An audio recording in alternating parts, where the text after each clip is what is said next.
Hello everyone, आपका topic चल रहा था इंटीग्रेशन। और इंटीग्रेशन में अब तक आपने मोस्ट इंपॉर्टेंट फार्मूलाज जो थे उनके काफ़ी सारे क्वेश्चंस लास्ट लेक्चर तक कर लिए थे। ये मोस्ट इंपॉर्टेंट फार्मूलाज कौन से मैं बात कर रहा हूँ, जो आपको मैंने प्रीवियस 3 लेक्चर्स, 3 नहीं शायद 4 लेक्चर्स हो गए, जिनमें हमने 10 फार्मूलाज एक साथ लिखकर उनके प्रूफ देखे थे। और उनके प्रूफ भी अभी तक कंप्लीट नहीं हुए हैं, कुछ प्रूफ बाकी हैं, क्योंकि मैंने आपको कहा था उनका प्रूफ का जो रिलेशन है वो नेक्स्ट लेक्चर्स के साथ है। तो कुछ का रिलेशन तो आज वाले लेक्चर के साथ होगा, कुछ अभी आगे नेक्स्ट और आएंगे, लेकिन उनकी बात हम बाद में करेंगे।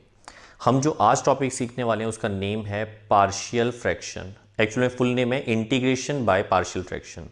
Most most most important topic. Without partial fraction integration कभी कंप्लीट ही नहीं होती। और यूँ समझ लो इंटीग्रेशन की जान है ये वाला टॉपिक। मतलब इसके अंदर एक तो मोस्ट इंपॉर्टेंट क्वेश्चंस बहुत सारे बनेंगे, क्योंकि मेथड ही बहुत अच्छा है ये। और दूसरा, पेपर में इसका क्वेश्चन तो पक्का आता ही आता है। मतलब ये एक ऐसा मेथड है जिसमें आप जितने मर्जी प्रीवियस पेपर्स देख लो, ठीक है, चाहे वो सीबीएसई के हों चाहे वो किसी और बोर्ड के हों, इसका क्वेश्चन पक्का आता है। तो आप लोग इस टॉपिक को बड़े आराम से और बड़े ध्यान से सुनोगे। अच्छा, सबसे पहले पार्शियल फ्रैक्शन का मीनिंग क्या है। विदाउट इसके मीनिंग के तो क्वेश्चन ही नहीं होंगे। तो पहले मीनिंग समझते हैं। देखो, सपोज करो मैंने कोई ऐसा क्वेश्चन लिया जैसे 2/x+1 -3/x-2, कुछ भी ले लिया ऐसे। अब मैंने आपको ये कहा कि आप इसका एलसीएम लो, तो x+1 x-2, सही है। ऊपर क्या आएगा, 2 × x-2 -3 × x+1। ठीक है, समझ आ रही है। नीचे एज इट इज पड़ा है, मैं ब्रैकेट ओपन नहीं कर रहा हूं। अच्छा, अब देखो इसका मल्टीप्लाई इसके साथ 2x और ये हो जाएगा -3x। तो मैं टोटल एक साथ लिख रहा हूं -x, -4 -3 -7। क्लियर है। ये हमने सिंपल एलसीएम लेकर कैलकुलेशन कर ली। अब जो पार्शियल फ्रैक्शन है उसका मीनिंग सुनो ध्यान से। पार्शियल फ्रैक्शन एक्चुअल में क्या है, ये जो डिनोमिनेटर के फैक्टर्स हैं इनको सेपरेट करना, वापस अलग अलग करके लिखना, इस मेथड का नेम है पार्शियल फ्रैक्शन। क्या मतलब हुआ, ध्यान से सुनना। इस बात में कई बच्चे गलती क्या करते हैं, वो सोचते हैं कि सर ने ये कहा है कि जैसे -x के अपॉन में x+1 x-2 और -7 के अपॉन में x+1 x-2। बेटा ये जो मैंने लिखा है ना, मैं ये नहीं कह रहा हूं, गलत नहीं लिखा हुआ ये हमने न्यूमरेटर को सेपरेट किया है। देखो, ठीक है, न्यूमरेटर ये अलग हो गया, ये अलग हो गया, डिनोमिनेटर एज इट इज है। मैं इसकी बात नहीं कर रहा। ये पार्शियल फ्रैक्शन नहीं है। पार्शियल फ्रैक्शन का मीनिंग है जो डिनोमिनेटर में फैक्टर्स हैं उनको सेपरेट करना। डिनोमिनेटर सेपरेट करने का मतलब वापस इधर आना। ठीक है, ध्यान रखना, डिनोमिनेटर वापस, ये देखो ये सेपरेट हो चुके हैं डिनोमिनेटर। ऊपर क्या आ रहा है वो बाद में देखेंगे। डिनोमिनेटर, मेन जो डिनोमिनेटर है उसको सेपरेट करने का नेम है पार्शियल फ्रैक्शन। अब बात माइंड में बैठ गई अच्छे से कि डिनोमिनेटर सेपरेट करना है, लेकिन वो कैसे करेंगे, उसके मेथड आपने पहले कभी नहीं किए हुए। आज हम फर्स्ट टाइम करने वाले हैं। पार्शियल फ्रैक्शन में कुछ एक मोस्ट इंपॉर्टेंट बातें जो क्वेश्चन स्टार्ट करने से पहले ध्यान में रखनी है। पहले तो वही सुन लो आप लोग, सुनो। एक तो सबसे पहले यहां पर रैशनल फंक्शन होना चाहिए। अभी पूरी बात सुनना, कौन सा रैशनल फंक्शन। रैशनल फंक्शन होना चाहिए, सपोज करो जैसे px/qx। अच्छा, px और qx क्या है, नीचे लिख देता हूं, where px and qx both are, अब ध्यान से सुनना, दीज बोथ आर पॉलिनोमियल्स। ठीक है, और x ब्रैकेट में लिखा हुआ है, इसका मतलब ये है कि पॉलिनोमियल इन x। मतलब ये भी पॉलिनोमियल है, ये भी पॉलिनोमियल है, और x की फॉर्म में। हाँ, y भी हो सकता है, अल्फा बीटा गामा t कुछ भी हो सकता है, लेकिन वो सारा सेम होगा फिर। तो ये जो रेशनल फंक्शन है ना, जिसमें ऊपर भी पॉलिनोमियल हो नीचे भी पॉलिनोमियल हो, एक तो उसमें पार्शियल फ्रैक्शन लगेगा, लेकिन कुछ बातें अभी हैं जो ख़त्म नहीं हुई हैं, वो सुनते रहो।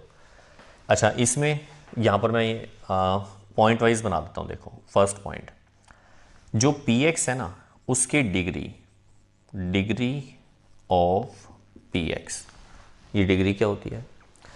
मैक्सिमम पावर वेरिएबल की। जैसे मैंने यूँ लिख दिया x प्लस 3x², मान लो ये कोई फंक्शन है, अगर आपसे पूछेंगे इसकी डिग्री बताओ तो इस पूरे फंक्शन की डिग्री 2 मानी जाएगी, मतलब इस पूरे पॉलिनोमियल की डिग्री 2 मानी जाएगी, क्योंकि मैक्सिमम पावर वेरिएबल की देखी जाती है। Degree of P x is less than degree of Q x, मतलब ऊपर जो भी मैक्सिमम पावर होगी वेरिएबल की वो नीचे वाली मैक्सिमम पावर से लेस होनी चाहिए। ठीक है, अभी एग्जांपल्स बता दूंगा, एक बार सुनते रहो। सेकंड नंबर पॉइंट, जो डिनोमिनेटर है क्यू एक्स, इसके जितने पॉसिबल फैक्टर होंगे वो करने जरूरी हैं, written in all possible factors. अब इसका क्या मतलब है वो क्वेश्चन में बताऊंगा। जैसे कई बार ऐसा होगा कि फैक्टर होते होंगे और आपने नहीं किए तो क्वेश्चन गलत हो जाएगा। तो ये इसका मतलब यही है कि क्यू एक्स को जब हम इसके अंदर लिखेंगे ना, डिनोमिनेटर के अंदर, तो हम ये चेक करेंगे कि उसके जितने भी पॉसिबल फैक्टर हैं वो बीच में हमें लिखने पड़ेंगे, वो नहीं छोड़ने। ठीक है, इसके अलावा यहाँ पर हम एक बात लिख चुके हैं क्या, कि ये दोनों पॉलिनोमियल होने चाहिए। एक बात और सुन लो, जो ये क्यू एक्स है ना, ये ज़ीरो नहीं होना चाहिए। ये तो वैसे ही आपको पता है, ज़ीरो हो गया तो इसका मतलब फिर वो कोई फंक्शन ही नहीं रहेगा, वो इनफाइनाइट मतलब अनडिफाइंड फॉर्म हो जाएगी, तो वो तो ले नहीं सकते। अब इसके क्वेश्चन किस टाइप के आएंगे, ध्यान से देखो। मान लो आपके पास क्वेश्चन यही वाला ले लिया हमने, -x -7 अपॉन में x + 1 x - 2। अब पेपर में आगे कि इसका इंटीग्रेशन करना है। ठीक है, अभी सुनते रहो, अभी मैंने मेथड पूरा नहीं बताया है। अगर आपको इसका इंटीग्रेशन करना है तो सबसे पहले आपको ये देखना पड़ेगा कि क्या जितनी कंडीशन हम यहाँ बात कर रहे हैं वो इस पर सेटिस्फाई हो रही हैं। देखो, ये पूरा px, ये पूरा qx, ये भी पॉलिनोमियल फंक्शन है, ये भी पॉलिनोमियल है, सही है। इसके बाद डिग्री ऑफ px की डिग्री का मतलब है इसकी मैक्सिमम पावर 1 मानी जाएगी, क्योंकि x की पावर 1 है। डिनोमिनेटर यानी qx की मैक्सिमम पावर 2 मानी जाएगी। क्यों करके मतलब माइंड में सोचना है, करना नहीं है। क्या इसको मल्टीप्लाई करेंगे तो x² आएगा, बाकी पावर तो 1 1 या 0 आएंगी, तो x की पावर मैक्सिमम 2 आएगी, मतलब qx की डिग्री 2 है। ठीक है, तो इसका मतलब ये कंडीशन भी सेटिस्फाई होगी कि qx की डिग्री px की डिग्री से ग्रेटर है। सेकेंड नंबर पॉइंट क्या लिखा है, qx को ऑल पॉसिबल फैक्टर की फॉर्म में लिखना है। ये पहले से ही फैक्टर की फॉर्म में है, नहीं होते तो हम कर लेते। और qx 0 नहीं होना चाहिए, वो 0 नहीं है। ठीक है, अब अगर किसी बच्चे को लगे सर x की वैल्यू -1 हो जाए या 2 हो जाए, बट अगर ये फंक्शन यहाँ गिवन है ना, तो ऑटोमेटिकली उसका मीनिंग यही होता है कि वो पहले से डिफाइन है, मतलब हम उसको अनडिफाइंड जबरदस्ती नहीं बनाएंगे। ठीक है, अब इसका इंटीग्रेशन कैसे करेंगे, इसका एक मेथड तो आपने 2 लेक्चर्स पहले किया था, मैं थोड़ा सा एक बार याद दिला देता हूँ। ये कुछ उस टाइप का फंक्शन है, जब हमने ये कहा था, जैसे ये लिखा हुआ है, एक बार इसको इससे मल्टीप्लाई करेंगे तो क्या आएगा, x² -2x और +x -x -2।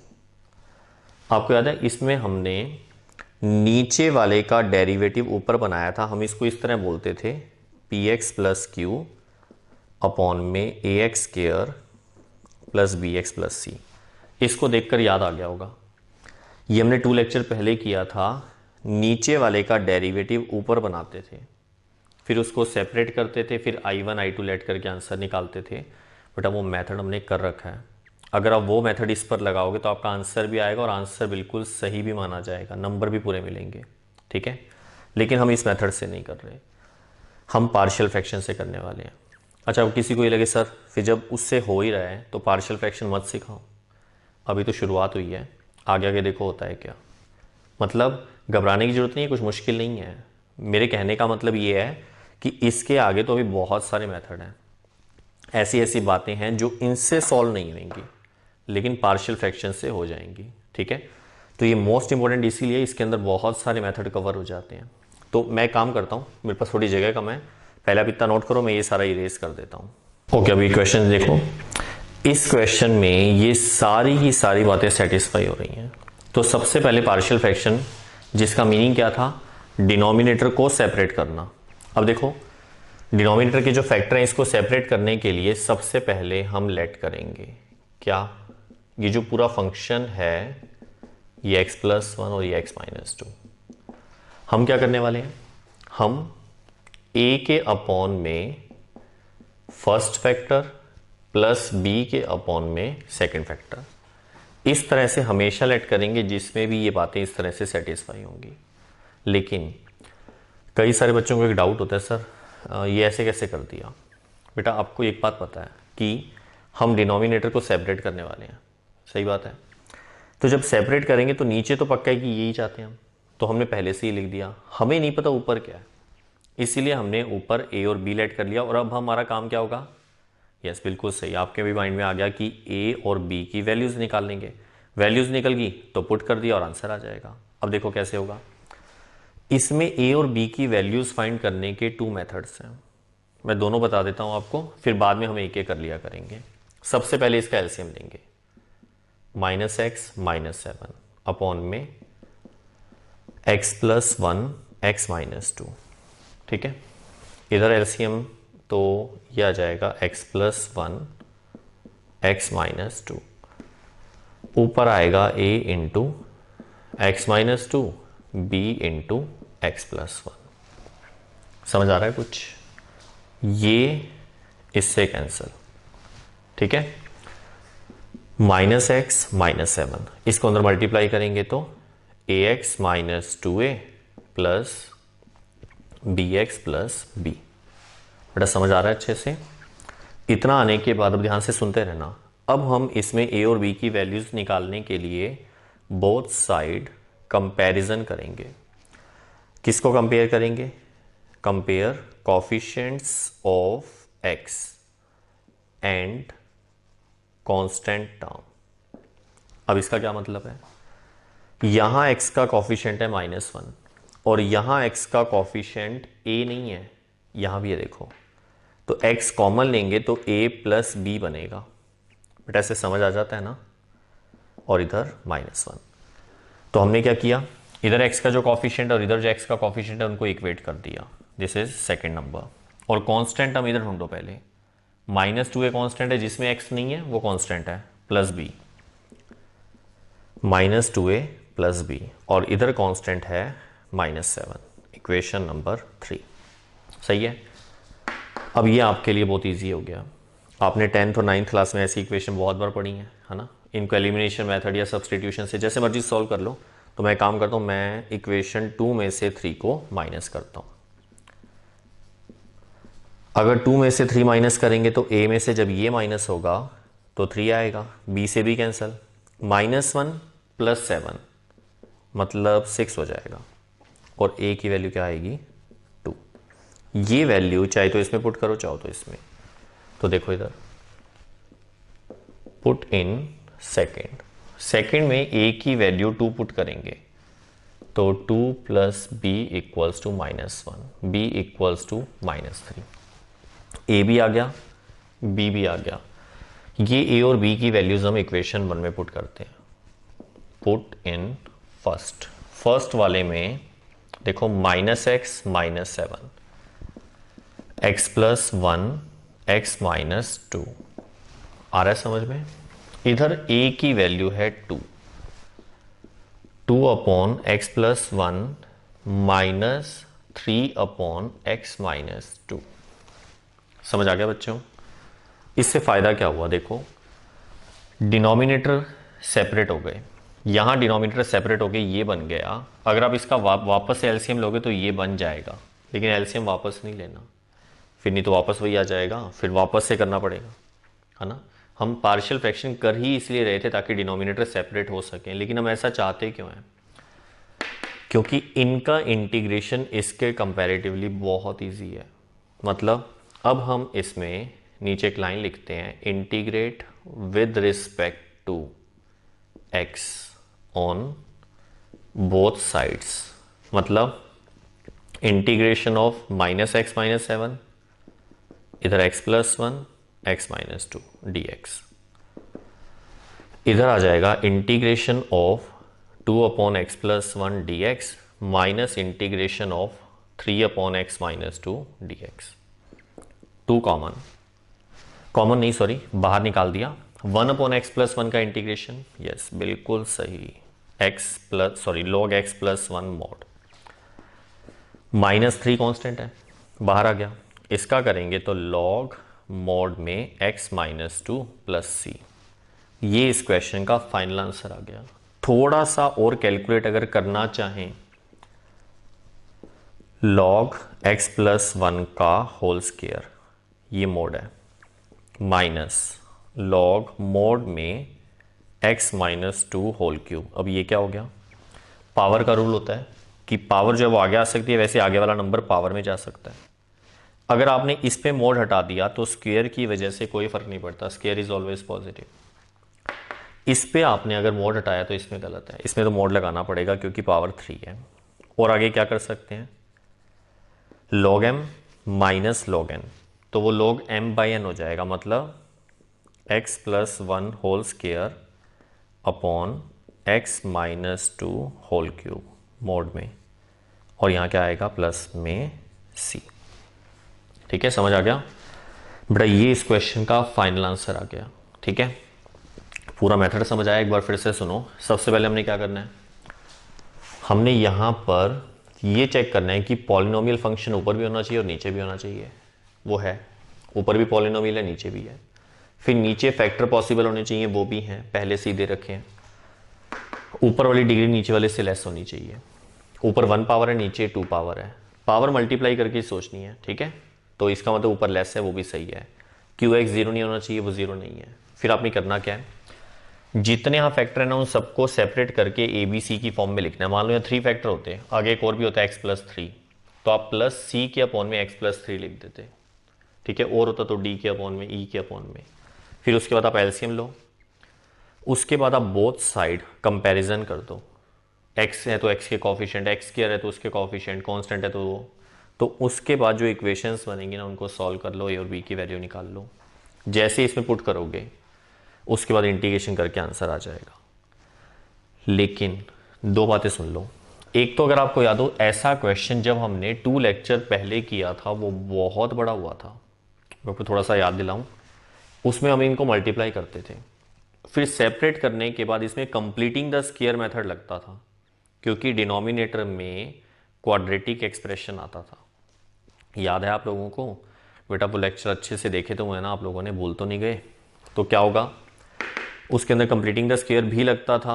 उससे पहले आपको सेपरेट करने वाला वो पूरा डिफरेंशिएशन ऊपर बनाना पड़ता था, बहुत लेंथी था। ये उतना देखो, स्टार्टिंग है ना, फर्स्ट क्वेश्चन किया ना तो कई बार ऐसा लगता है नहीं सर ये भी तो लेंथी है। ये आपको अभी 2-3 क्वेश्चन करने के बाद ज़्यादा इजी लगेगा, और मैं यही कहूँगा, मेरी एडवाइस यही है कि ऐसा मेथड ही लगाना आप। ठीक है, अगर फैक्टर नीचे पॉसिबल हो, वो सारी कंडीशन सेटिस्फाई हो, तो ये वाला मेथड लगाओगे। ठीक है, अच्छा दूसरी बात क्या है, मैंने आपको कहा था कि यहाँ a और b की वैल्यूज़ फाइंड करने के मैं आपको 2 मेथड सिखाऊंगा। ठीक है, सेकंड मेथड बताने से पहले आप इसको नोट कर लो। ओके, अब जो सेकंड मेथड है मैं काम कर रहा हूँ, मैं यहाँ से सेकंड मेथड बताने वाला हूँ, तो यहाँ से यहाँ तक का काम इरेज कर रहा हूँ और फिर से आपको चेक करा रहा हूँ कि a और b की वैल्यूज़ बिल्कुल सेम आएंगी। देखो, ये तो नोट कर लिया था आप लोगों ने। यस, हमने इसमें क्या किया था, हमने इसमें इनको कैंसिल करने के बाद कंपेयर किए थे x के कॉफिशिएंट्स और कांस्टेंट टर्म। फिर हमारे पास जो 2 इक्वेशंस आई थी उनको हमने सॉल्व करके a और b की वैल्यूज़ निकाल ली। अब जो सेकंड मेथड है उसमें सुनो क्या होगा।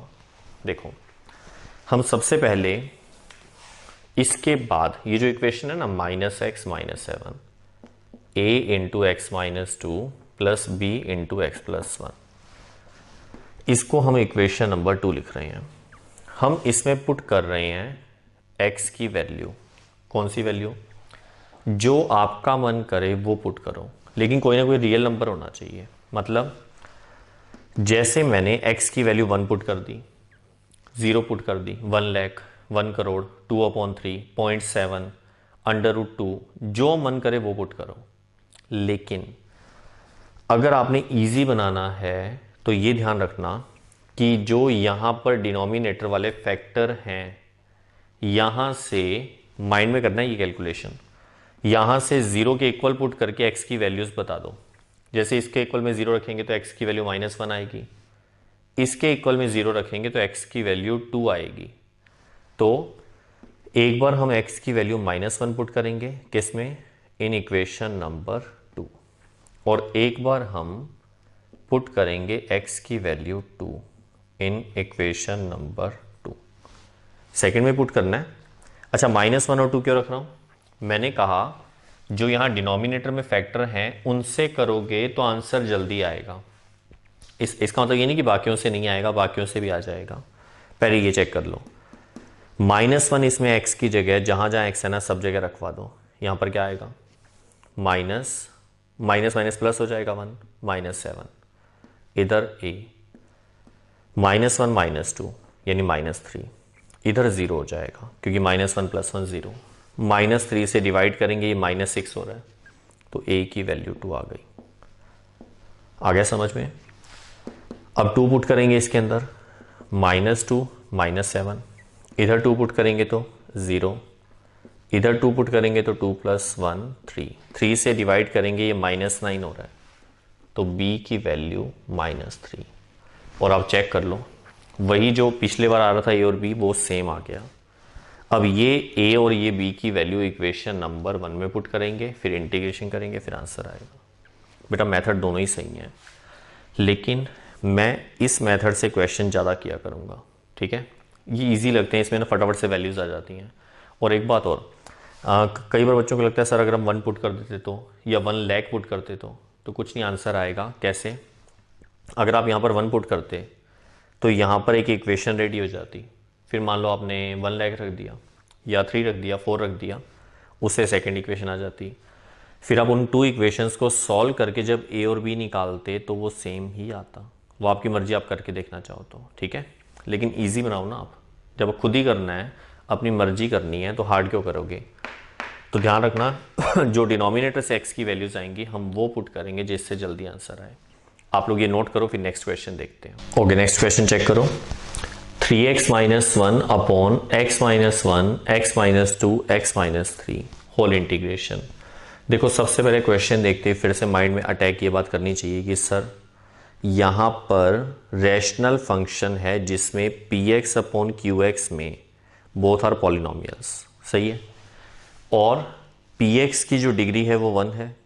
देख लो x की मैक्सिमम पावर 1 है और नीचे x की मैक्सिमम पावर 3 बनेगी मल्टीप्लाई करने के बाद। करके नहीं दिखाना किसी को, लिखना भी कुछ नहीं है, ठीक है? आपने चेक कर लिया। अब आप ये चेक करो, नीचे फैक्टर पॉसिबल होने चाहिए, वो पहले से ही दिए हुए हैं, ठीक है? और उसके बाद नीचे 0 नहीं होना चाहिए, नीचे 0 नहीं है। इसका मतलब सारी बातें यहाँ अप्लाई हो सकती हैं। तो पार्शियल फ्रैक्शन कैसे लगाएंगे? देखो बाई चांस किसी को अच्छे से क्लियर नहीं होता तो फिर से सुन लो। आपका जो भी फंक्शन है, जैसे 3x - 1 upon x - 1 x - 2 x - 3, आपने क्या करना है? पार्शियल फ्रैक्शन का मीनिंग क्या था? डिनोमिनेटर को सेपरेट करना। अब यहाँ पर 3 फैक्टर हैं तो सबको सेपरेट करना है। ऊपर कोई मतलब नहीं है, ऊपर मत देखो, सीधा a लिखो अपॉन में फर्स्ट फैक्टर, प्लस b लिखो अपॉन में सेकंड फैक्टर, प्लस c लिखो अपॉन में थर्ड फैक्टर। अच्छा, यहाँ तक समझ आ गया? बेटा इतना आने के बाद अब सुनो ध्यान से, हमने इसमें 2 मेथड सीख लिए हैं, वो दोबारा से सुन लो। हम इसका पहले एलसीएम लेंगे। एक बार मैं थोड़ा सा ये लिख देता हूँ, 3x - 1 x - 1 x - 2 x - 3 equals to a के मल्टीप्लाई में आएगा x - 2 into x - 3 plus b के मल्टीप्लाई में एलसीएम ले लोगे तो क्या आएगा? एलसीएम लिया क्या? x - 1 x - 2 x - 3 कंप्लीट ही आएगा ना। ऊपर क्या आ जाएगा? x - 1 x - 3 और c के मल्टीप्लाई में x - 1 x - 2, ठीक है? ये कैंसिल। अब इतना आने के बाद जो हमारे पास ये इक्वेशन बच गई, 3x - 1 इधर a के मल्टीप्लाई में x minus two x minus three, b के मल्टीप्लाई में x minus one X minus three, c के मल्टीप्लाई में x minus one X minus to. This is equation number 2। अब हमारा फर्स्ट मेथड ये था कि पहले ध्यान से देखना इधर हम इनको मल्टीप्लाई कर लेंगे, फिर उसको a के साथ, इधर भी b से और इधर भी c से, फिर जो इतना बड़ा सारा एक्सप्रेशन बनेगा हम उसमें बोथ साइड, क्योंकि यहाँ एक्स स्क्वायर भी आएगा तो हम उसमें बोथ साइड एक्स स्क्वायर के कॉफिशिएंट, एक्स के कॉफिशिएंट और कांस्टेंट टर्म सबको कंपेयर करेंगे और वहाँ से 3 इक्वेशंस बनेंगी, उनको सॉल्व करके ए बी सी की वैल्यूज़ आएंगी। लेकिन बहुत बड़ा होने वाला है, गलत नहीं है, हो भी जाएगा आप लोगों से, ईजी भी लगेगा, लेकिन लेंदी बहुत है। और सेकंड मेथड थोड़ा इजी था और मैंने आपको कहा भी था मैं सेकंड मेथड ही यूज़ करूँगा, जिसमें मैंने आपको ये कहा था कि हम इसमें पुट करेंगे क्या, x की वो वैल्यू जो आपका मन करे वो रखो, कोई भी रियल नंबर, ठीक है, 0 रख दो, 1 रख दो, 2 रख दो, जो मन करे। लेकिन बेटर रहेगा अगर आप यहाँ डिनोमिनेटर वाली वैल्यूज़ को पुट करो, यहाँ से x की वैल्यू 1, यहाँ से x की वैल्यू 2, यहाँ से x की वैल्यू 3। समझ आ रहा है कैसे निकाल रहा हूँ? इसके इक्वल में 0 सोचो, फिर x की वैल्यू 1 आ जाएगी, x equal to 1 in equation number second. ठीक है, अभी इसमें पुट करेंगे, फिर उसके बाद चलो पहले रख के दिखाओ। यहाँ 1 रखोगे, हर जगह रखना जहाँ जहाँ x है, यहाँ 1 पुट करोगे तो 3 माइनस 1 2, इसमें 1 रखोगे तो a, 1 minus 2 is minus 1, 1 minus 3 is minus 2, ठीक है, प्लस b इंटू 1 पुट करेंगे तो ये 0 हो जाएगा, इसका मतलब ये कंप्लीट ही हम डायरेक्टली 0 लिख देते हैं, तो इधर 0 आ जाएगा, प्लस 1 इसमें पुट करेंगे तो ये भी 0। अब देखो चेक करो, दिस इज प्लस 2, 2 से डिवाइड करेंगे तो a की वैल्यू 1 आएगी। ठीक है, क्लियर हो गया? अब आप खुद सोच के देखो, अगर आपने कंपैरिजन किया होता किसको, एक्स स्क्वायर के कॉफिशिएंट को, एक्स के कॉफिशिएंट को और कांस्टेंट को, तो उससे 3 इक्वेशंस बनती, फिर उनको सॉल्व करना पड़ता और बहुत लेंदी हो जाता। ये कितना फटाफट हो गया देखो। अब a की वैल्यू आ चुकी है, अब आप क्या करोगे, वापस से पुट करोगे x की वैल्यू।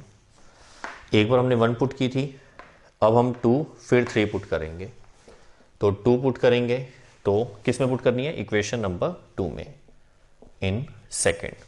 देखो यहाँ 2 पुट करेंगे तो 6 माइनस 1 दैट इज 5, इधर 2 पुट करेंगे तो ये 0 हो जाएगा, इसमें 2 पुट करेंगे तो 2 minus 1 is 1, 2 minus 3 is minus 1, इसमें 2 पुट करेंगे तो 0। ठीक है, अब यहां से चेक करो, b की वैल्यू आ जाएगी माइनस 1 से डिवाइड करेंगे तो b की वैल्यू -5। क्लियर हो गया? और इसके बाद अब हम क्या पुट करने वाले हैं, यस बिल्कुल सही, यहां से 1 आया था, यहां से 2 और यहां से 3 इन सेकेंड। तो डायरेक्टली देखो, 3 इंटू 3 9 माइनस 1 8 इक्वल्स टू 3 के वजह से ये 0 हो जाएगा, ये भी 0 हो जाएगा, और 3 जब इसमें पुट करेंगे तो 3 माइनस 1 इज 2, 3 माइनस 2 इज 1, 2 1 जा 2, 2 से डिवाइड करेंगे तो 4।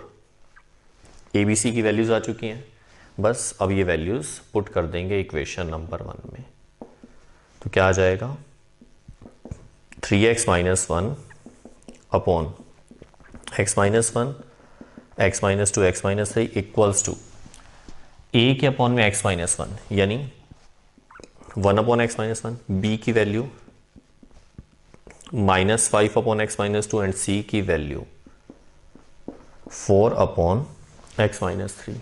ठीक है, अब हम इंटीग्रेशन करते हैं, integrate with respect to x, इधर integration of 3x minus 1 upon x minus 1, x minus 2, x minus 3 into dx।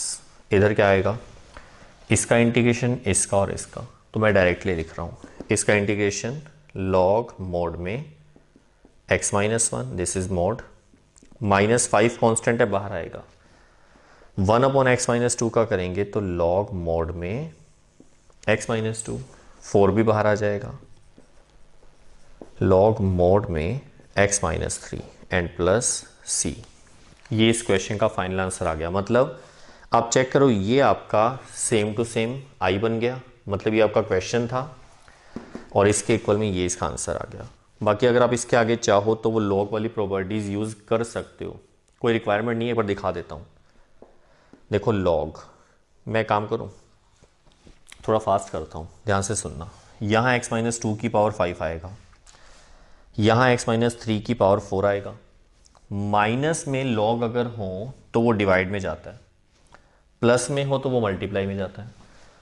तो ये और ये प्लस में है और ये माइनस में है, तो मैंने देखो क्या किया, x-1 पढ़ा रहा, ये x-3 की पावर 4 अपॉन में x-2 की पावर 5। अच्छा, अपॉन क्यों लिखा, क्योंकि माइनस है, और इसको पावर में 5 लिख दिया, होल मोड प्लस में c। इसकी रिक्वायरमेंट नहीं है, ये आंसर बिल्कुल सही है, बस आपको वैसे ही बता दिया, कई बार MCQs में होता है तो आपको पता होना चाहिए।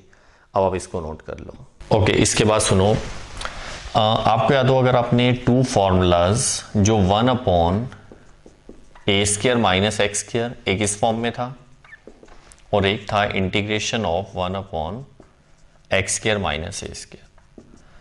हमने इनके आंसर्स 2-3 लेक्चर्स पहले ही रीड कर लिए थे, लेकिन इनके प्रूफ नहीं किए थे। पहले एक बार इनके आंसर्स वापस से देखें। यस, बता दो 1/2a। Yes, very good. Log a plus x upon, बोलते जाओ साथ साथ, a माइनस एक्स मोड में प्लस में c। Second answer 1/2a log mode में x minus a upon x plus a plus में c। लेकिन अभी तक हमने इनके प्रूफ नहीं किए थे, अब आज हो जाएंगे। देखो कैसे। सबसे पहले प्रूफ नंबर, मैं इसको फर्स्ट नंबर और इसको सेकंड नंबर दे रहा हूँ। प्रूफ नंबर फर्स्ट, देखो ये जो है ना, integration of 1/a² minus x² dx। पहले आप ये चेक करो कि क्या इस पर पार्शियल फ्रैक्शन लग सकता है। तो देखो, ऊपर px नीचे qx, मतलब ऊपर भी पॉलिनोमियल नीचे भी पॉलिनोमियल। अगर कांस्टेंट है तो वो पॉलिनोमियल ही होता है, किसी को डाउट तो नहीं है इस बात का। मतलब ये x की पावर 0 है एक तरह से, और यहाँ x की मैक्सिमम पावर 2 है, तो ऊपर भी पॉलिनोमियल है नीचे भी पॉलिनोमियल है, और उसके अलावा ऊपर वाली डिग्री 0 है, x की पावर 0 बोलते हैं इसको, और यहाँ डिग्री 2 है।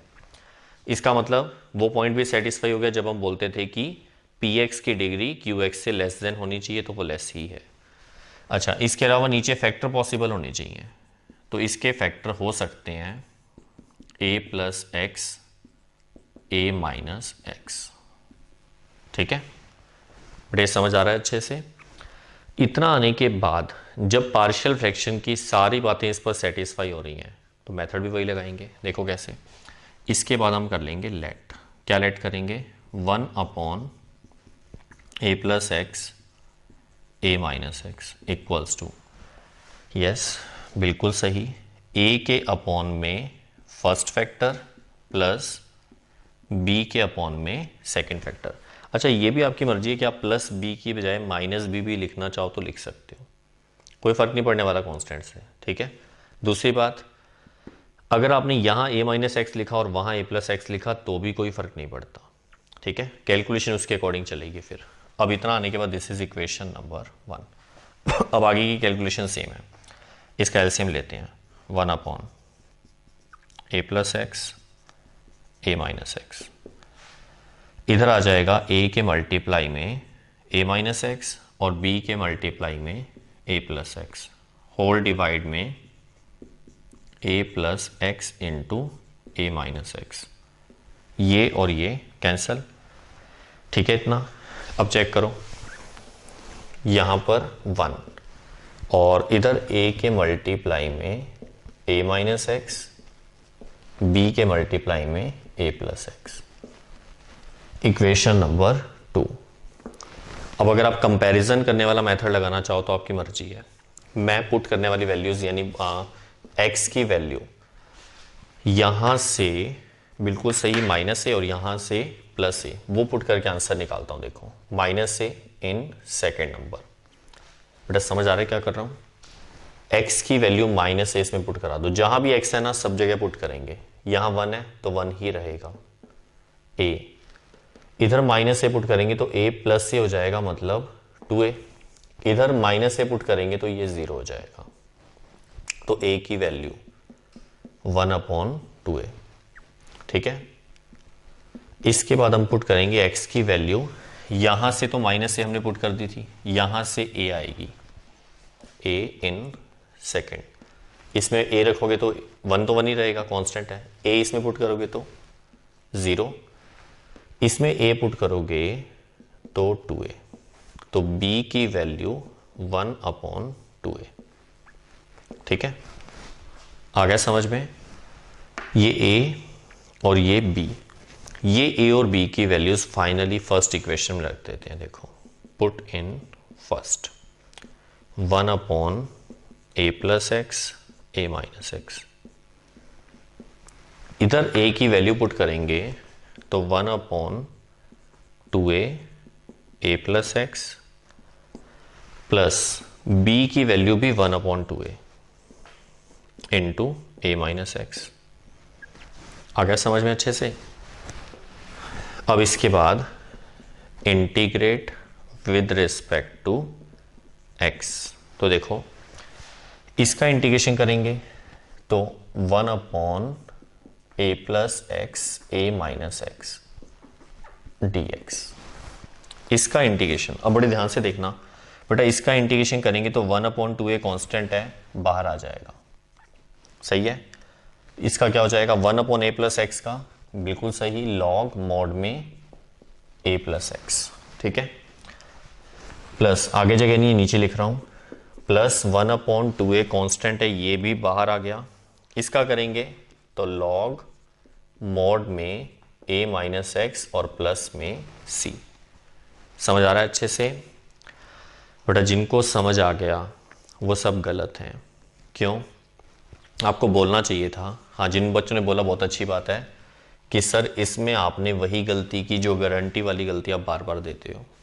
मोस्ट इंपॉर्टेंट बात क्या फर्स्ट लेक्चर से लगातार चल रही है कि हमें इंटीग्रेशन करते वक्त जो x का कॉफिशिएंट है उसका ध्यान रखना है, वो हमेशा डिवाइड में आएगा।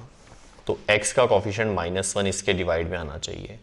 अब डिवाइड में -1 लिखो या वो यहां माइनस लगा दो, एक ही बात है बेटा। ये बात ही सबसे इंपॉर्टेंट जो गलत होती है। अब समझ आ गया माइनस कहां से आया? ये a माइनस एक्स की वजह से आया, क्योंकि x का कॉफिशिएंट -1 है तो माइनस आएगा। बस अब फाइनली देखो इंटीग्रेशन ऑफ, ये तो हो गया a square minus x square. अब मल्टीप्लाई इसलिए कर दिया क्योंकि फंक्शन ही हमारा ये था, तो हम तो ये दिखाना चाह रहे हैं कि इसके सेम बन गया। इधर 1/2a कॉमन आ जाएगा, ब्रैकेट में आएगा लॉग मॉड में a प्लस एक्स माइनस में लॉग मॉड में a माइनस एक्स प्लस में c। बट अगर यहां तक नहीं दिख रहा हो तो सुन लेना, ये लॉग a माइनस एक्स लिखा हुआ है। ठीक है, 1/2a लॉग माइनस के कारण ये डिवाइड आएगा क्योंकि log m minus log n। Yes very good, log m upon n, तो log a plus x upon a minus x mod में प्लस में c। ये हमारा फाइनल आंसर आ गया, जो ये चेक कर रही है। सही है। अब इसी तरह से सेकंड वाला मैंने आपके लिए छोड़ दिया, वो बिल्कुल सेम मेथड से आप अपने आप ट्राई करोगे। समझ आ गया ना? इसके बाद अगर इस पर बेस्ड कोई ऐसा क्वेश्चन आ जाए, जैसे अब क्वेश्चन देखो, इंटीग्रेशन ऑफ 1 अपॉन जैसे एक्स स्क्वायर माइनस 36। ठीक है, अब आप क्या करोगे? 36 को हम लिख सकते हैं 6 का स्क्वायर। अब अगर किसी ने डायरेक्टली इस पर ये फॉर्मूला लगा दिया तो बिल्कुल सही है, x की जगह x ही है, a की जगह पे 6 है, तो 1/2a, a का मतलब 6 लॉग मोड में x minus 6 upon x plus 6 plus में c। यानी वो आंसर कंप्लीट मैंने यहां नोट कर दिया, ये 12 हो जाएगा। ये इस क्वेश्चन का फाइनल आंसर है। अब मान लो कोई इस मेथड से ना करे, बेटा ये कुछ ही नहीं है इसमें, तो सीधा फॉर्मूला लगाया और आंसर आ गया, है ना। अगर किसी को इसको पूरा लॉन्ग मेथड से करना है जिसकी कोई रिक्वायरमेंट नहीं है, पेपर में देखो लिखा हुआ नहीं आता मेथड का नेम, अगर आपके पास ये स्टैंडर्ड फॉर्मूलाज हैं और कहीं लगते हैं तो आप लगा सकते हो, ठीक है। फिर भी किसी ने इसको यूं कर दिया, मान लो ये नहीं किया, 1/x+6 x-6 ऐसे लिख दिया अलग अलग करके, फिर a के अपॉन में फर्स्ट फैक्टर और b के अपॉन में सेकंड फैक्टर, और फिर वही मेथड एलसीएम लेके वो a और b की वैल्यूज निकाल के पुट किया, फिर आंसर निकाला, तो फाइनली आंसर आएगा वही वाला, बड़ा बहुत हो जाएगा। तो अगर कहीं डायरेक्ट फॉर्मूला लगता है तो लगाया ना, ठीक है। अब समझ आ गई मेरी बात अच्छे से, अब आप इसको नोट कर लो। और आज के लेक्चर में हम सिर्फ इतना ही कर रहे हैं, लेकिन पार्शियल फ्रैक्शन अभी तक ख़त्म नहीं हुआ, अभी तो शुरू हुआ है, बहुत सारा कुछ बाकी है और मोस्ट इंपॉर्टेंट बातें बहुत सारी अभी बाकी हैं जो नेक्स्ट लेक्चर में करेंगे। तब तक के लिए हंसते रहिए और स्वस्थ रहिए।